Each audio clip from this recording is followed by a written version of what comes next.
Assalamualaikum warahmatullahi wabarakatuh. Alhamdulillah nahmaduhu wa nasta'inuhu wa nastaghfiruh wa na'udzu billahi min syururi anfusina wa min sayyiati a'malina. May yahdihillahu fala mudilla lahu wa may yudlilhu fala hadiya lahu. Wa nashhadu an la ilaha illallah wahdahu la syarika lahu wa nashhadu anna Muhammadan abduhu wa rasuluh. Rabbi shrah li sadri wa yassir li amri wahlul 'uqdatam min lisani yafqahu qawli, amma ba'd. Alhamdulillah, selesai 7 surah Hamim. InsyaAllah pada petang ini kita baca pula surah Az-Zumar. Az-Zumar itu surah yang ke-39. InsyaAllah kita baca, semoga Allah memberi kefahaman serta memberi taufik untuk kita beramal dengan ayat-ayat Allah Subhanahu wa taala, insyaAllah. A'udzu billahi minasyaitonir rajim. Bismillahirrahmanirrahim. Tanzilul kitabi minallahil azizil hakim. Inna anzalna ilaikal kitaba bil haqq fa'budillaha mukhlishan lahuddin. Ala lillahi dinul khalis والذين اتخذوا من دونه أولياء ما نعبدهم إلا ليقربونا إلى الله زلفى إن الله يحكم بينهم فيما هم فيه يختلفون إن الله لا يهدي من هو كاذب كفار. Alhamdulillah, itu merupakan surah Az-Zumar. Kalau kita masih ingat lagi, nak tengok hubung kait di antara surah Hamim dengan surah Az-Zumar. Kenapa kita pilih untuk membaca surah Hamim dan juga Az-Zumar? Ialah kerana kedua-dua surah Hamim dan surah Az-Zumar ini ialah merupakan huraian kepada intipati dan surah Fatihah. Kalau kita masih ingat, surah Fatihah, daripada 7 ayat surah Fatihah, perkara yang paling penting dalam surah Fatihah tersebut ialah iyyaka na'budu wa iyyaka nasta'in. Yakni hanya kepadamu sahaja wahai Allah kita melakukan ibadat, dan hanya kepadamu sahaja wahai Allah kita minta bantuan dan pertolongan. Jadi iyyaka na'budu, iaitu hanya kepadamu sahaja wahai Allah kita beribadat, merupakan muqaddimah. Maksud terpenting, maksud terbesar dalam ibadat ialah doa tadi, iaitu maksud terpentingnya ialah iyyaka nasta'in, hanya kepadamu sahaja wahai Allah aku minta bantuan dan pertolongan. Yang ini dalam ibadat kita, perkara yang paling penting lah kita buat ibadat ialah kita minta tolong, minta doa. Itu merupakan sebenar-benar ibadatnya. Dalam hadis Nabi, ad-du'a'u huwal ibadah.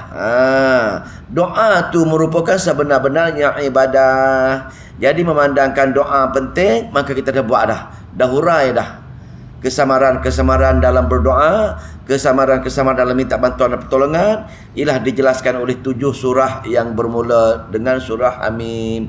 Ada 6 kesamaran masyarakat yang menyebabkan masyarakat mengalami kesyirikan dalam berdoa, syirik dalam minta bantuan dan pertolongan. Jadi Allah buat perumpamaan, perbezaan di antara syirik dalam berdoa dan juga tauhid dalam berdoa. Jadi Allah nasuh semua hamba-Nya tauhid dalam berdoa. Jadi Allah cerita bab syirik dalam berdoa dengan 6 kesamaran masyarakat tersebut. Jadi selesai surah tauhid fi doa ataupun syirik dalam doa tadi, maka petang ini insya-Allah kita baca pembukaan dia, yakni ibadat.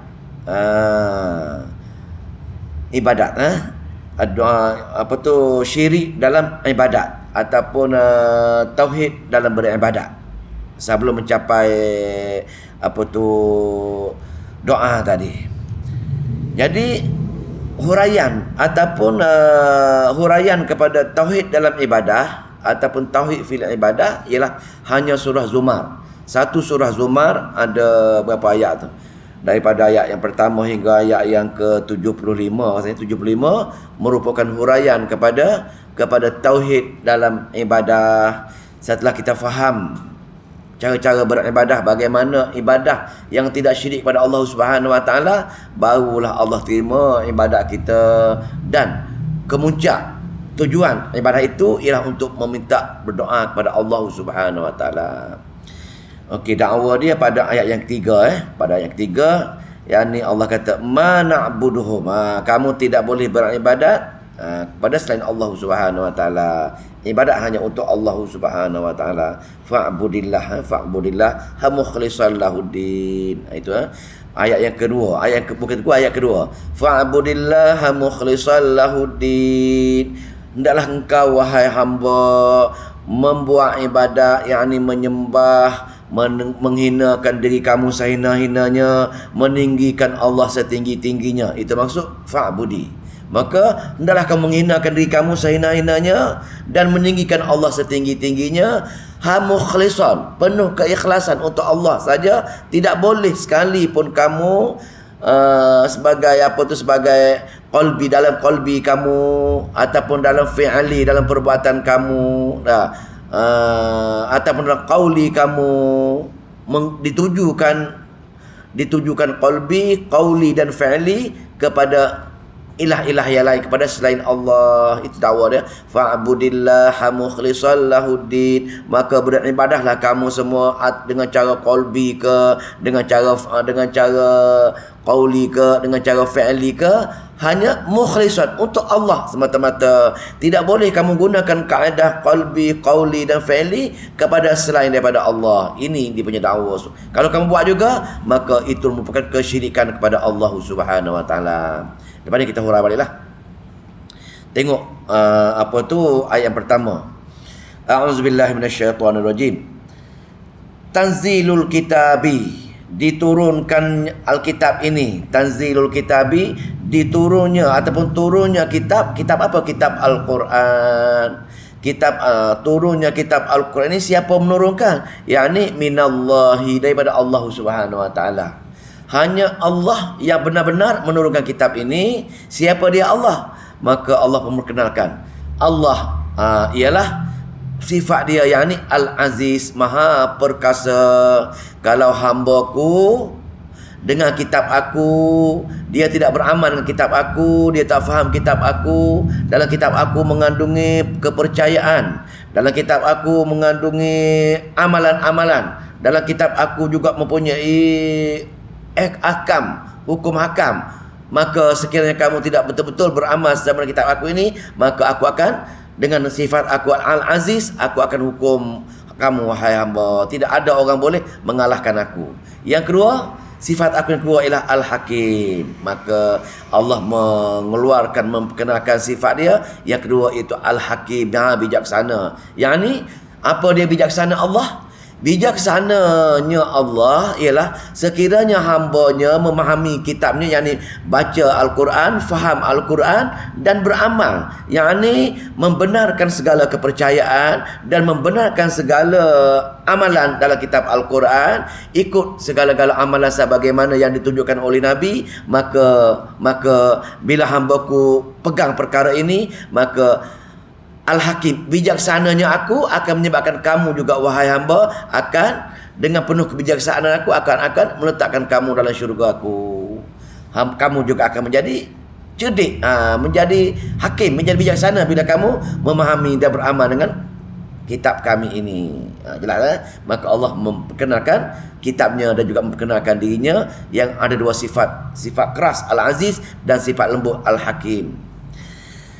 Ayat yang kedua merupakan ayat dalil wahyi. Allah betul-betul mewahyukan khusus untuk Nabi. Apa dia?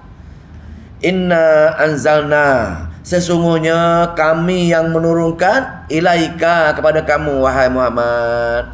Sesungguhnya kami yang menurunkan kepada kamu wahai Muhammad. Menurunkan apa? Menurunkan Alkitab, kitab Al-Quran. Itu dipanggil dalil wahyi. Dalil wahyi yakni Allah mewahyukan kepada Nabi kita Nabi Muhammad sallallahu alaihi wasallam, wahai Muhammad, benar sebenarnya aku yang menurunkan kepada kamu ini kitab.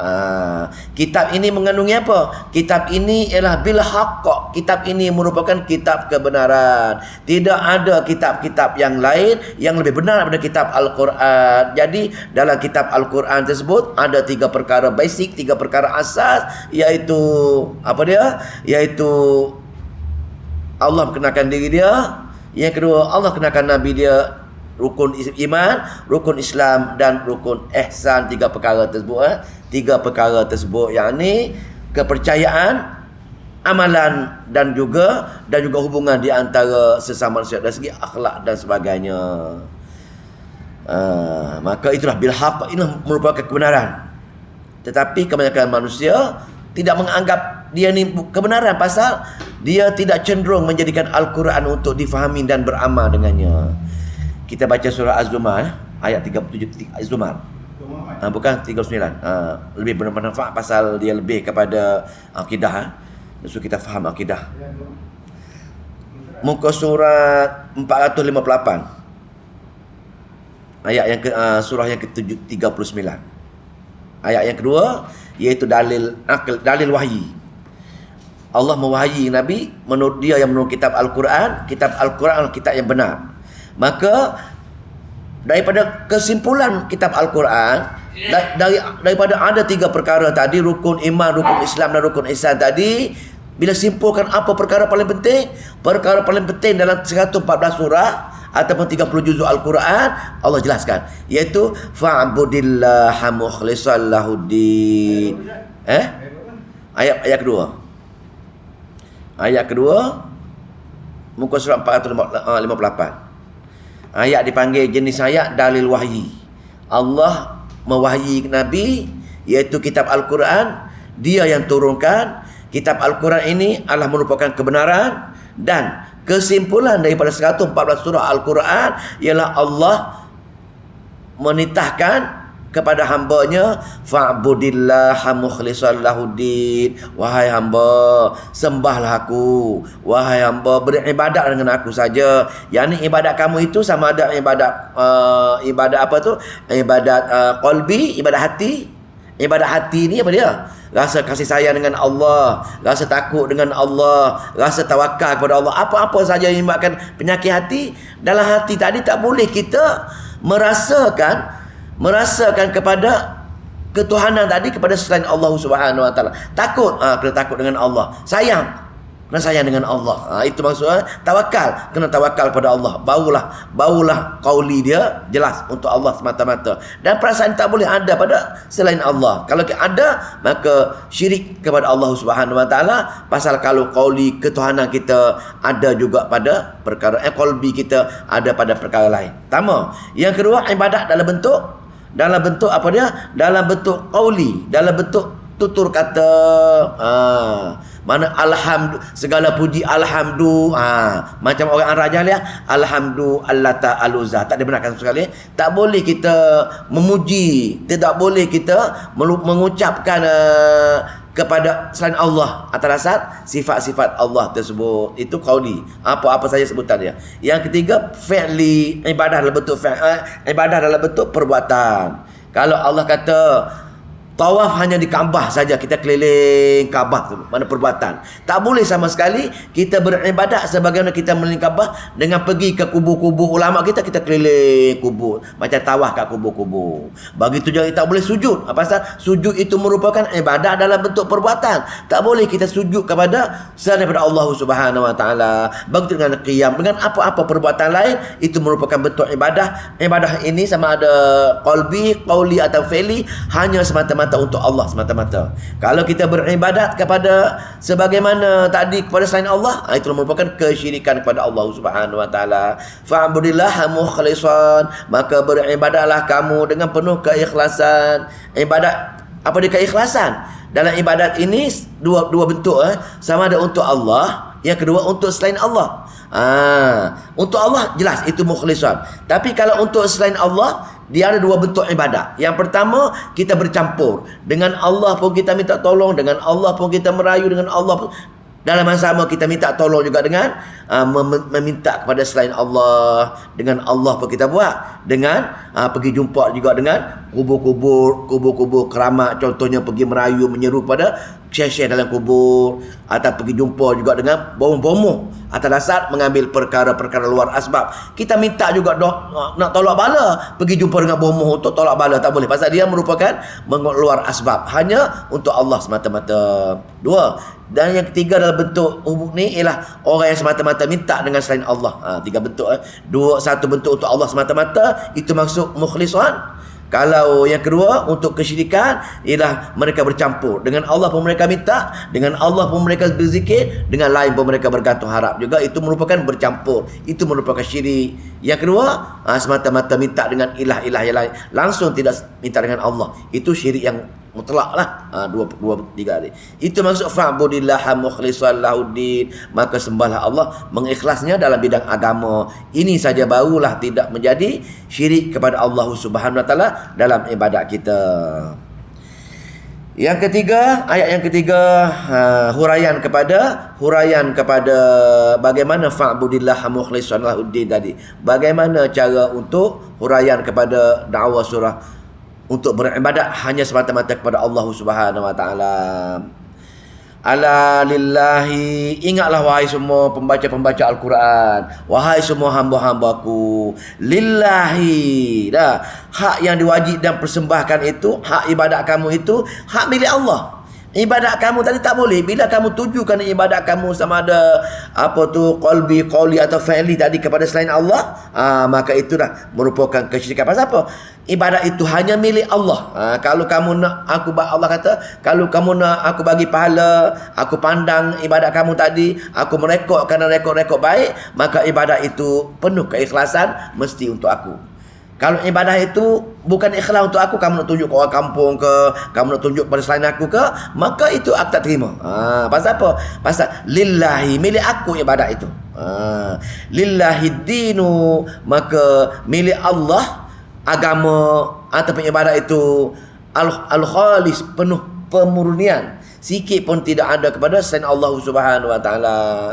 Maka ingatlah milik Allah agama yang murni, agama yang ikhlas itu milik Allah. Kalau bukan murni, ada tujuan lain, maka Allah tak akan terima. Tapi kebanyakan manusia dia kata kami tidak menyeru yang lain, kami tidak menyembah ilah-ilah yang lain, kami cuma menyembah Allah, tapi menjadikan wakil-wakil Allah ini sebagai perantaraan kami saja untuk kami berdoa dengan Allah juga. Bila kami menyebut wakil-wakil Allah, menyebut wakil-wakil Allah tadi, bila kami menyebut wakil-wakil Allah, apa tu?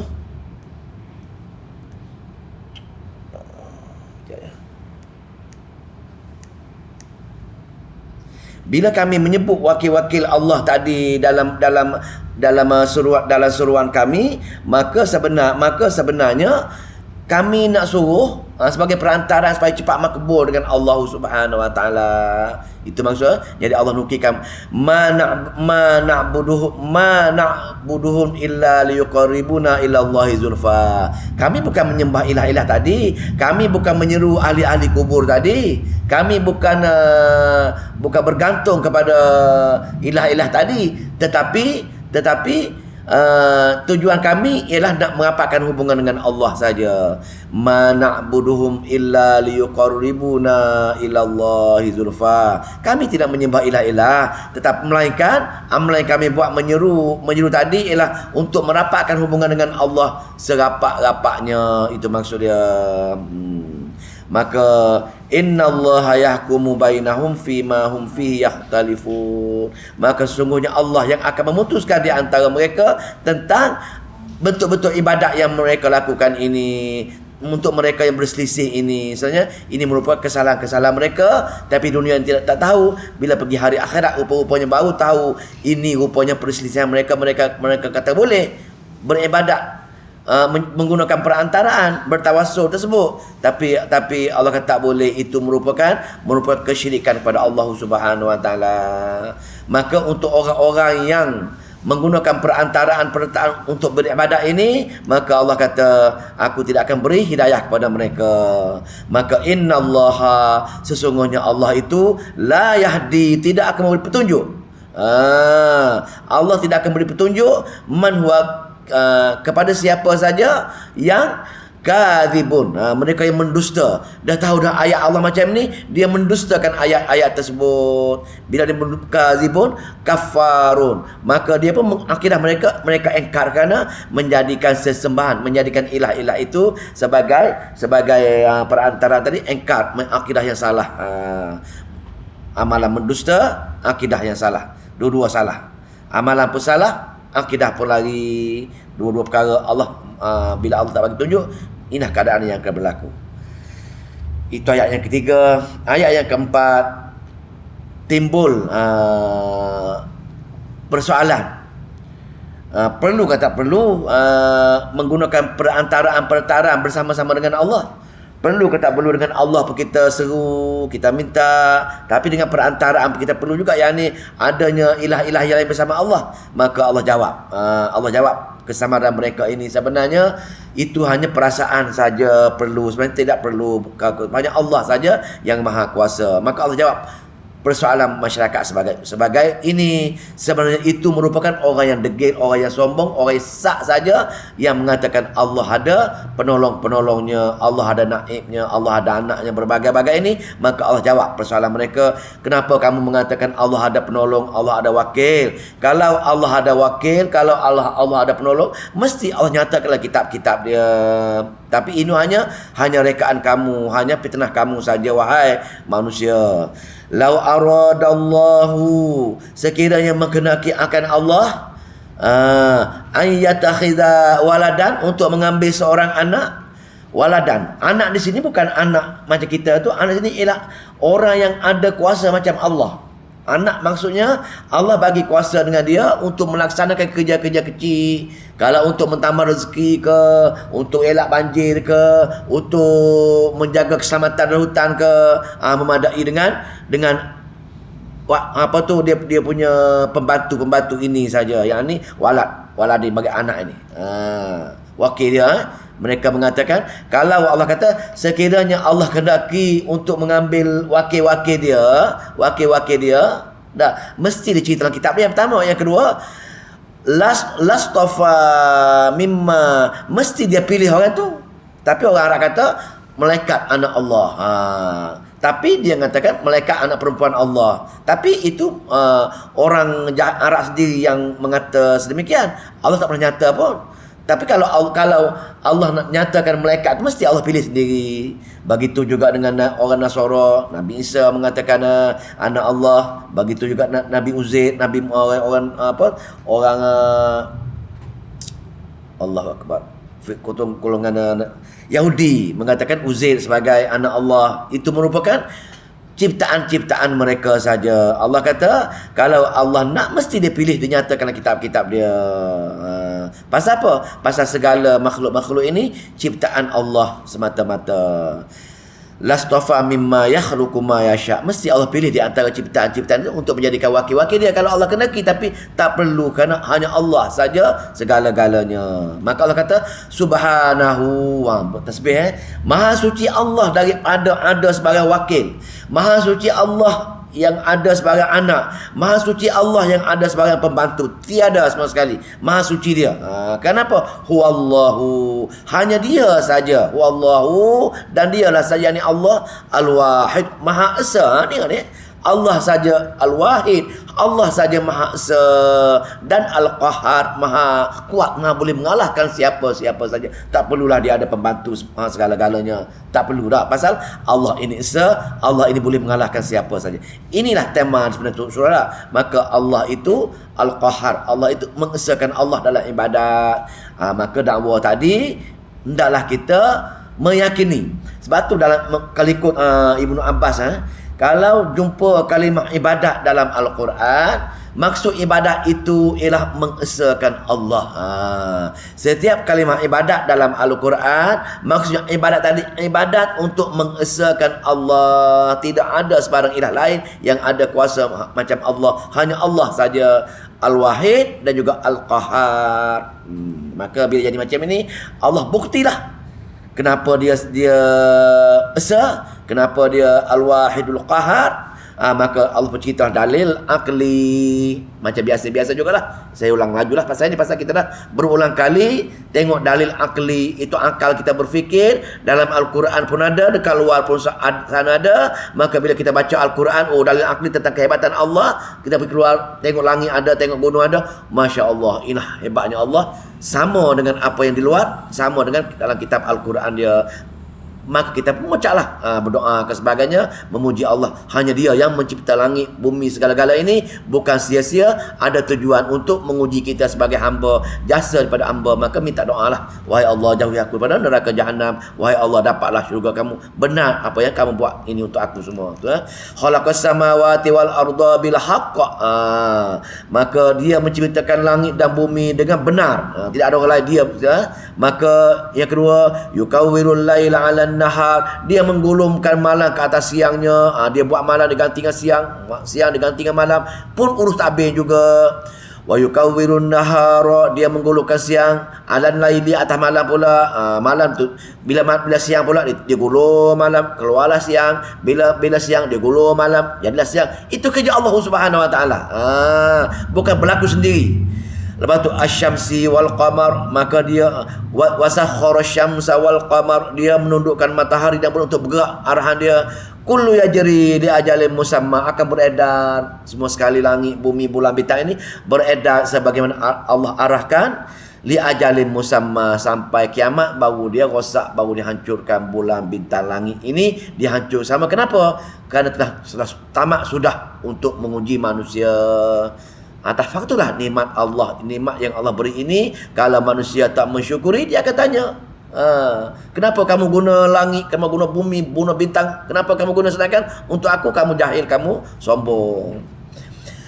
Allah huwal azizul ghaffar, dan ingatlah, dia berkenal diri dia, ingatlah wahai hamba, Allah, hanya dia, apa dia? Al-Aziz, maha perkasa. Kalau orang tak boleh berfikir, kalau orang tak boleh balas jasa Allah, kalau orang tak boleh dianggap langit bumi ini berlaku fenomena alam, maka kalau Allah hukum mereka tak boleh mampu, Allah boleh balas hukum mereka terus. Kalau tak hukum sekarang ni, dia hukum di kemudian. Lepas tu dalam masa yang sama, kalau manusia baca ayat-ayat ini, faham dalil akli tentang kudrat Allah, tentang hebat Allah, tentang iradat Allah, maka dia menyedari, dia berdoa kepada Allah, dia bertaubat. Maka Allah kata, sifat lembut aku ialah akulah Al-Ghaffar, aku amat pengampun. Kalau hamba aku insaf, hamba aku kembali aku, maka aku akan ampun dosa hamba-hambaku semua sekali. Ayat yang keenam merupakan dalil akli, tetapi dalil akli tentang manusia. Tadi dalil akli tentang ufuk, dalil akli afaqi nama dia. Dalil akli tentang ufuk barat, ufuk timur, langit, bulan, bintang, itu dipanggil dalil akli ufuk, dalil akli afaq. Yang ini dalil akli tentang manusia. Dalil akli anfusi, Allah buat manusia, Allah cipta dia daripada mani, segala-gala itu. Maka dalil akli anfusi pun sama. Wahai hamba, kamu tengok diri kamu tadi, kamu duduk dalam perut mak kamu, tak ada makanan, tak lemas pun. Aku jaga dalam perut, bagaimana kamu tak lemas, kamu lahir, segala-galanya Allah nak supaya akal kita berfikir, tengok penciptaan kamu itu aku ciptakan. Yang ini kerajaan Allah dalam perut tu juga, dalam masuk kerajaan Allah juga. Khalaqakum min nafsin wahidah, dia yang menciptakan diri kamu tu, wahidah, yang satu, dia kamu.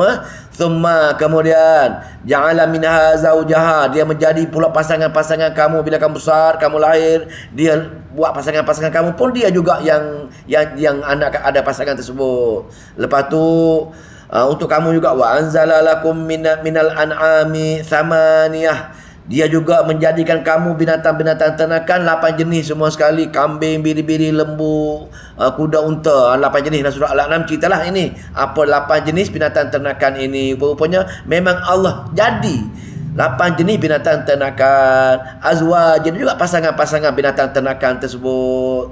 Ya khaluqukum fi butuni, dan dia menciptakan dalam perut ibu ummahatikum, mak kamu pun aku juga ciptakan juga, iaitu daripada air mani, daripada darah, daripada daging, dan keluar itulah khalqam min ba'di khalqin, dari suatu kejadian sebelum kejadian kepada sudah kejadian, fi zulumatin salat, dalam kegelapan 3, salasi, dalam 3 kegelapan. Yang ni apa dia kita ni?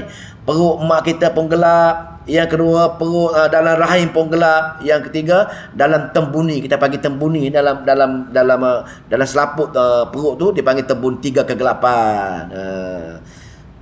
Detail aku cerita. Kamu tu tak ada apa pun aku buat dalam perut lagi, dalam 3 betul gelap, tapi kamu boleh makan, kamu boleh hidup, kamu tak lemah. Aku jaga tu. Zalikumullahu, demikianlah Allah. Demikianlah Allah, Rabbukum, Tuhan kamu, lahul mulku, baginya kerajaan, baginya kerajaan dalam perut, lepas kerajaan bumi pun kerajaan, langit pun kerajaan, lepas kiamat pun kerajaan. Itu kerajaan Allah Subhanahu wa taala. La ilaha illahu, tidak ada ilah yang lain melainkan dia. Kenapa kamu bergantung dengan yang lain lagi? Hanya dia yang mampu buat betul-betul kerajaan seumpama ini. Maka fa anna tusrafun, bagaimana wahai hamba bila kamu lahir besar kamu berlupa perkara-perkara? Bagaimana kamu boleh dipalingkan balik supaya apa? Supaya bergantung harap kepada ilah-ilah yang lain selain pada aku wahai hamba. Ayat Allahnya, fa anna tusrafun, bagaimana kau boleh berpaling? Pasal apa boleh berpaling? Pasal berpaling kerana kita jauh sangat dengan ayat-ayat Allah Subhanahu wa taala. Jadi Allah ceritalah manusia ini, bagaimana manusia ini boleh berpaling? Bagaimana manusia ini tidak menyedari dalil akli dia, dalil wahyi dia, dalil apa? Dua-dua dalil tadi, dalil wahyi, dalil akli berada dua tadi. Kenapa tak boleh berfikir lagi tentang kudrat Allah Subhanahu wa taala? Allah sebenarnya buat segala-gala ini supaya manusia ini taat dengan dia aja, beribadat dengan dia, pasal Allah nak bagi syurga nanti. Allah kalau beribadat untuk orang lain pun Allah tak terkesan. Allah berceritalah, wahai hamba, aku tidak ada kepentingan pun buat kamu ini. Aku tidak ada kepentingan pun supaya kamu beribadat dengan aku, tapi aku kesian dengan kamu. Pasal aku cipta kamu untuk kamu beribadat kepada aku, tu je. Tapi kalau ibadat kamu, kalau kamu tak ibadat dengan aku dengan jalan yang aku tak betul, maka aku tak terkesan pun. Aku tak mudarat, aku tak naik darjat bila kamu tak beramal dengan aku. Ini ayat dia. In takfuru, jika kamu engkar untuk beribadah sebagaimana yang aku suruh beribadah, aku suruh beribadah hanya pada aku, tapi kamu pergi beribadah kepada selain aku. In takfuru, jika kamu engkar, fa innallaha, maka sesungguhnya aku, yakni Allah, sesungguhnya Allah ghaniyun, aku kaya. Aku maha kaya. Kalau kamu tak beribadat dengan aku ke, kalau kamu sombong dengan aku ke, kamu nak duduk dunia ini ke, aku kaya, aku tak terkesan dengan kamu pun. Maka bila kamu tak beribadat pun, aku tak jatuh maruah aku. Kamu beribadat dengan aku pun, aku tak naik darjat aku. Itu maksudnya ghaniyun, aku maha kaya, aku tak bergantung dengan hamba-hamba aku, tapi aku kesian dengan hamba aku, takut hamba aku humbangkan ke dalam neraka kalau tak ikut taat dengan aku, tak beribadat untuk aku. Allah ghaniyun ankum, daripada kamu semua, wala yarda, dan tidak dia meredai li ibadihi, kepada hamba-hambanya yang al-kufra tadi. Wala yarda li ibadihi al-kufra, maka aku, kalau kamu engkar, kalau kamu buat ibadat tak sama dengan aku suruh, yakni ada ilah-ilah lain pada kamu tadi, maka itulah merupakan aku tak redha perangai kamu tadi. Bila aku tak redha, maka aku murka. Bila aku murka, kamu tak mampu dapat masuk syurga aku, dan kamu selayaknya aku humbankan ke dalam neraka jahanam kerana kamu tak melakukan ibadat sebagaimana yang aku redha.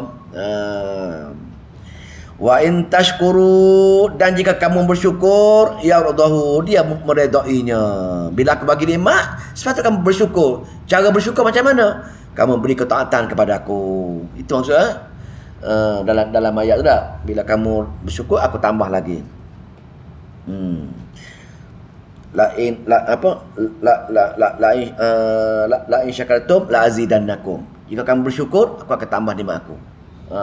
Wala in kafartum, kalau kamu kufur dengan nikmat aku, inna azabi lasyad, aku amat keras menunggu kamu. Itu maksudnya kena bersyukur dan kena ibadat tadi mesti sama dengan apa yang Allah tunjukkan. Wala taziru waziratun wizra ukhra. Ini ayat teguran, ayat banyak Allah ulang dalam Quran ni. Wala taziru waziratun wizra ukhra. Seseorang tidak menanggung dosa orang lain. Ayat ini dalam orang Arab jahiliah ini, bila disuruh dia pergi jumpa dengan yang ikut Nabi Muhammad ini, dia kata, wahai polan, buatlah amalan sekian-sekian, serulah ni tak apa. Dosa kamu kalau kamu buat, aku tanggung. Dia kata macam tu. Maka Allah buat ayat-ayat macam lah. Maka dosa orang lain tak boleh menanggung dosa orang lain. Dia tanggung dosa dia sendiri. Cuma dalam ayat yang lain, dia tanggung dosa dia sendiri. Dia tidak menanggung dosa orang lain hingga dosa orang lain habis kesemuanya. Yang ni, kalau orang tu ajar kita, suruh kita buat jahat, maka kalau kita buat jahat, maka orang tadi akan menanggung dosa kita. Tapi kita menanggung dosa yang kita buat jahat tadi. Kita tak tanggung dosa orang lain. Itu maksudnya. Wala taziru waziratun wizra ukhra. Kita hanya menanggung dosa kita sendiri saja. Tapi kalau kita buat jahat, kesan kalau orang lain buat jahat kesan kita, maka kita kena tanggung dosa orang yang buat jahat tadi. Pasal kita ajar dia benda yang salah tadi. Thumma kemudian ila rabbikum, kepada Tuhan kamulah marji'ukum, kamu akan kembali dan kamu akan ditanya. Kan kamu akan diukur balik. Ibadat kamu tadi, adakah untuk aku ataupun untuk selain aku, wahai hamba? Pasal kamu akan dimatikan. Bila aku matikan kamu semua sekali, kamu kembali kepada aku. Dan di situ saat yang paling penting, iaitu kamu akan berjumpa dengan amalan-amalan kamu. Kalau amalan kamu tadi tidak memenuhi arahan aku, kitab aku, maka amalan kamu tadi aku tidak akan terima. Pasal aku tak redha dengan amalan-amalan yang menyalahi sebagaimana perintah aku. Fayunabbi'ukum, lalu dia memberikan tahu kamu bima kuntum ta'malun, apa amalan-amalan kamu yang buat dunia tadi tak betul, maka Allah akan bagi tahu semua sekali di alam akhirat nantilah. Baru kita tahu rupa-rupanya amalan-amalan dia yang tidak ikut sunnah, dia tidak akan terima. Amalan-amalan syirik, dia tidak akan terima. Pasal apa? Pasal kamu menyeru kepada perkara-perkara selain daripada Allah Subhanahu wa taala. Memang betul lah, setiap iradat memang Allah izinkan semua sekali. Buat baik pun Allah izin, buat jahat pun Allah izin. Tapi kalau kamu buat baik, Allah izin dengan keredaan dia. Kalau kamu buat jahat, memang Allah izin dengan murka dia. Dua perkara berbeza. Untuk membolehkan buat, memang Allah izinkan. Tetapi untuk kesan dia tadi, kalau kamu buat tak sama dengan apa tu yang Allah syariat dia, maka Allah murka. Kalau kamu buat yang Allah izin juga tadi sama dengan syariat dia, maka Allah redha. Itu maksud. Jelas ayat tu kena jaga betul-betul. Bima kuntum ta'mal innahu alimun bi dzati sudur. Kenapa? Pasal Allah Maha mengetahui. Allah Maha mengetahui bi dzati sudur. Apa-apa yang ada dalam dada kamu pun Allah tahu. Usahakan apa bentuk amalan-amalan kamu yang luar ini, Allah Maha mengetahui. Usahakan di amalan-amalan luar, amalan-amalan zahir, dalam hati pun Allah Maha mengetahui. Sebab itu dalam ibadat ada 3 bentuk tadi. Ibadat bentuk qalbi, dalam hati pun Allah tahu. Kamu rasa takut dengan lain daripada takut dengan Allah dan segi ketuhanan, maka Allah tahu. Ibadat qalbi. Ibadat qauli, maka kamu mengucapkan ibadat tadi untuk selain Allah dan segi ketuhanan dia, maka Allah lagi tahu. Pasal jelas zahir ketika itu ibadat qauli. Dan bentuk ibadat yang ketiga, ibadat fi'li, perbuatan-perbuatan kamu berdiri, kamu qiyam, kamu sujud kepada selain Allah, kamu pergi tawaf kubur-kubur wali-wali, ini pun maka Allah Maha mengetahui. Itu merupakan ibadat-ibadat untuk selain daripada Allah Subhanahu wa taala. Allah Maha mengetahui segala-gala bentuk ibadat kamu tadi. Maka innahu alimun bizati sudur. Maka Allah pun buatlah cerita tentang keadaan hamba-Nya di dunia ini. Perangai hamba di dunia, kebiasaan pasal dipengaruhi oleh syaitan, dibisikkan oleh syaitan, maka perangai manusia dua keadaan.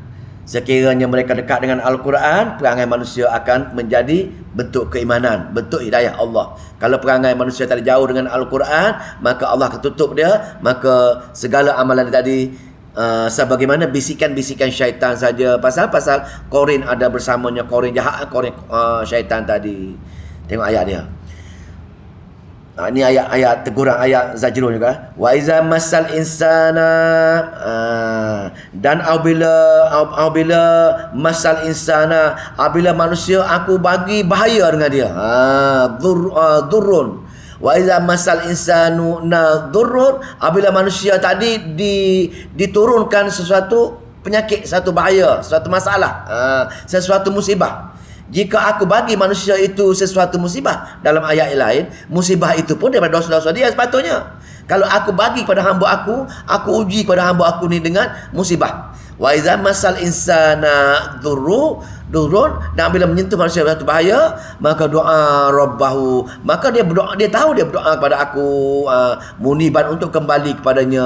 Dia berdoa, selalu berdoa itu baik-baik manusia. Bila dia beri musibah, dia takut dengan Allah, maka dia berdoa dengan Allah. Thumma idza hawalahu, kemudian apabila dia memberinya nikmat, thumma idza khawalahu ni'matan, bila Allah sembuhkan musibah tadi, selesaikan masalah-masalah tadi yang dia berdoa tadi, maka yad'una ilai, nasiya maka yad'u ilai, maka dia lupa bersyukur pada Allah Subhanahu Wa Taala. Dia kata pula dia kata segala yang berlaku tadi hasil daripada kehebatan kecekapan aku, dia lupa nak berdoa kepada Allah Subhanahu Wa Taala. Inilah fi'il manusia. Bila susah dia berdoa, bila Allah selesaikan dia susah tadi, dia kata penyelesaian tadi susah tadi ialah hasil daripada kecekapan dia sendiri, dia langsung tak nak bersyukur kepada Allah Subhanahu Wa Taala. Dan saya ulang balik. Dan apabila manusia disentuh oleh suatu bahaya, ia segera berdoa kepada Tuhannya dengan keadaan bertobat kepada Allah Subhanahu Wa Taala. Kemudian apabila Allah memberikannya suatu nikmat sebagai kurnia yang menyembuhkan segala masalah daripadanya, lupalah ia akan segala bahasa yang menyebabkan ia merujuk kepada Allah tadi, dan ia pula menjadi sekutu-sekutu bagi Allah Subhanahu Wa Taala.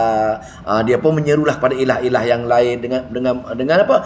Wa ja'ala lillahi andada, maka dia menjadikan Allah ada sekutu-sekutu lain.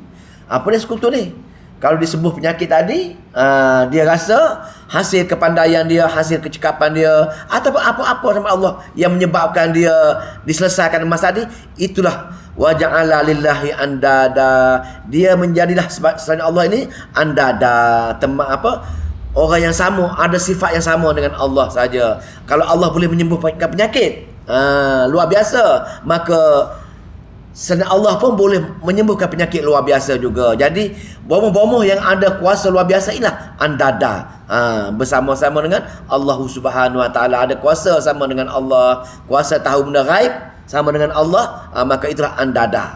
Itulah merupakan kesyirikan sebenarnya. Wa ja'ala lillahi andada liyudilla an sabilihi, untuk menyesatkan daripada jalannya. Maka memandangkan manusia lupa yang perkara-perkara luar asbab ini hanya Allah saja boleh menyelesaikan segala masalah, boleh menyempurnakan hajat, maka mereka menyeru kepada selain Allah untuk menyegerakan mereka mendapat habuan dunia. Mereka tak sabar, bila diuji dengan sikit pun mereka tak sabar, maka mereka sering mencari perkara-perkara dunia untuk segera dia boleh menikmati keseronokan dunia ini. Maka untuk golongan-golongan yang mementingkan dunia, dia sanggup buat apa sahaja demi menyelesaikan masalah dunia. Dia sanggup buat apa sahaja demi untuk tercapai hajat dia, untuk kesenangan dunia. Allah tegur golongan ini.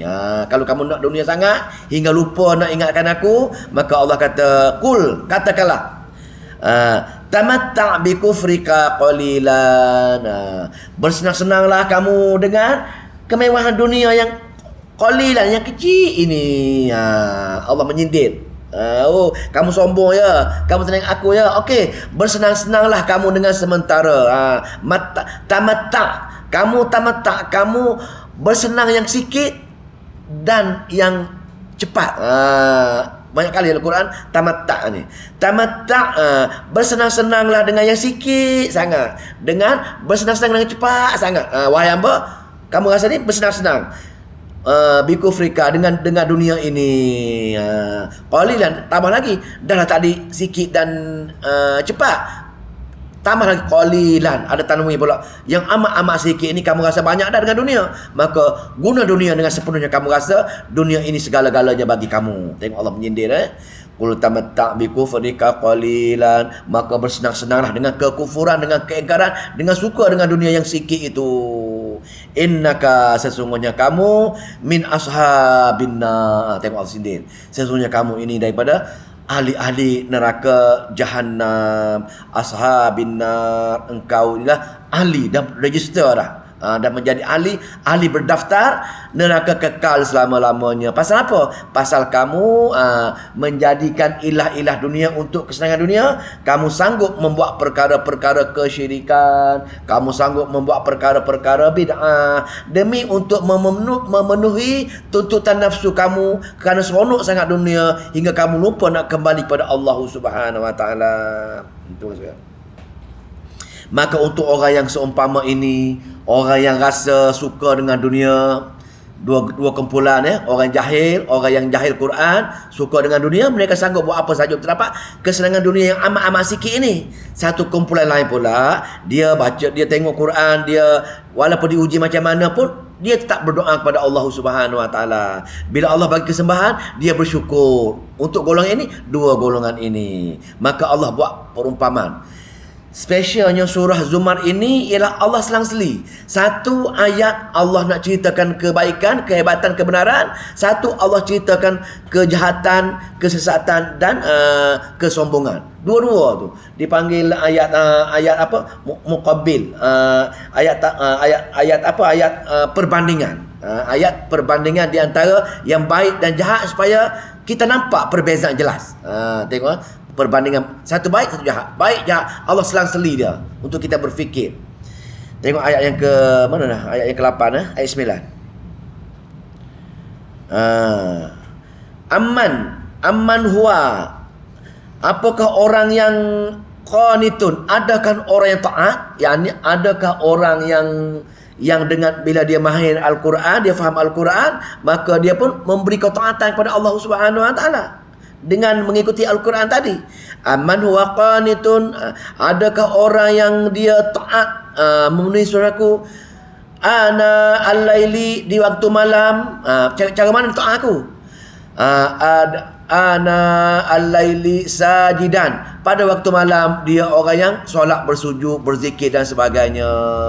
Wa qa'iman, dan orang yang berdiri pada matan solatlah, solat berdiri ke zikir ke berbagai-bagai. Maknanya adakah sama orang yang aku beri dia dengan dia ketaatan aku dengan mengikuti segala arahan aku, yakni solat, puasa, berbagai-bagainya. Ini dikatakan sebagai adakah sama orang yang pada waktu malam dia bangun tengah malam, dia sujud, dia solat, ataupun dia baca Quran sebagainya,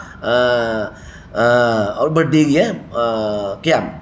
Lepas tu yahzarul akhirah, dan takut dengan hari akhirat.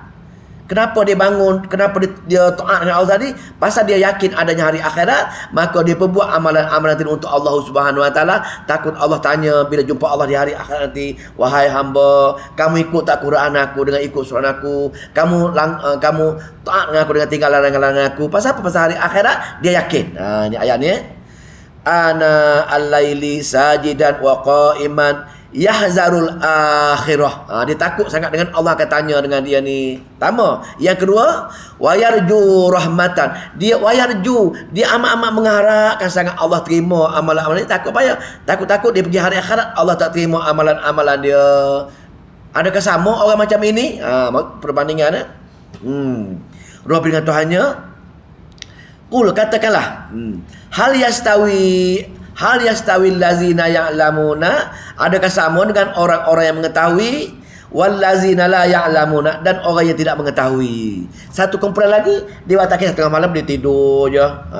Dia lawan ayat-ayat Allah, dia pergi enjoy, dia tidak yakin dengan adanya hari akhirat, dia tidak ada membuat persiapan hari akhirat. Adakah sama dua perkara ini wahai hamba? Adakah sama orang yang mengetahui dengan orang yang tidak mengetahui? Ini maksud ayatnya. Itu maksudnya.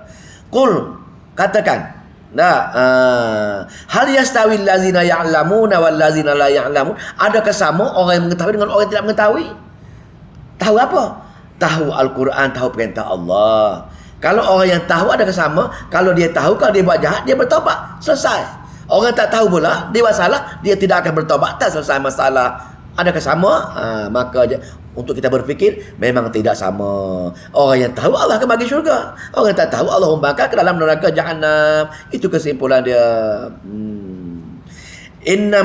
Sesungguhnya innama yatazakkaru ulul albab. Hanya orang yang mengambil, hanya orang yang tahu, hanya orang boleh mengambil pengajaran daripada cerita-cerita ini saja orang yang ada akal yang waras. Orang yang tak tahu, orang yang jahil, akal dia tidak waras. Itu maksudnya. Maka nak jadi akal waras, kita perlu mendekati ayat-ayat Allah Subhanahu Wa Taala. Maka penutup dia, supaya bila Allah bagi akal kita berfikir, dia bagi dalil wahyi, dia bagi dalil akli, dia bagi pula perbandingan, tak tahu lagi ke hamba. Maka wahai Muhammad, bagi tahu hamba kamu, aku reti cerita bab-bab ini supaya takut dengan aku, sifat-sifat aku apa. Qul, bagi tahu ya ibad, wahai hambaku. Qul ya ibadi, wahai hambaku, allazina aman, wahai hamba-hambaku yang beriman. Ittaqu rabbakum, takutlah dengan Allah Subhanahu Wa Taala. Pasal apa? Pasal adanya hari akhirat. Aku akan tanya kehidupan kamu dunia ini.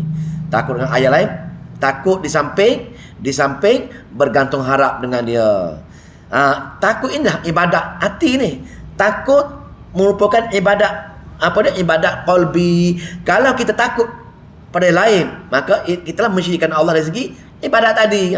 Maksudnya, qul ya ibadillazina amanu taqu rabbakum lillazina ahsanu fi hazihi dunya hasanah. Takutlah dengan aku. Yang ini takut dengan ketuhanan. Takut dengan ketuhanan, yang kamu takut pada yang lain pada aku. Bila kamu takut dengan aku atas dasar takut ketuhanan, maka di situ aku terima ibadat kamu tersebut, ibadat qalbi kamu tadi. Lepas itu bila kamu takut dengan itu, kamu berharap dengan aku, iaitu ahsanu fi hazihi dunya, berbuat baiklah untuk dunia, untuk hasanah, untuk kebaikan dunia ini. Maka mohonlah dengan aku untuk kebaikan dunia. Kebaikan dunia, apa dia kebaikan dunia?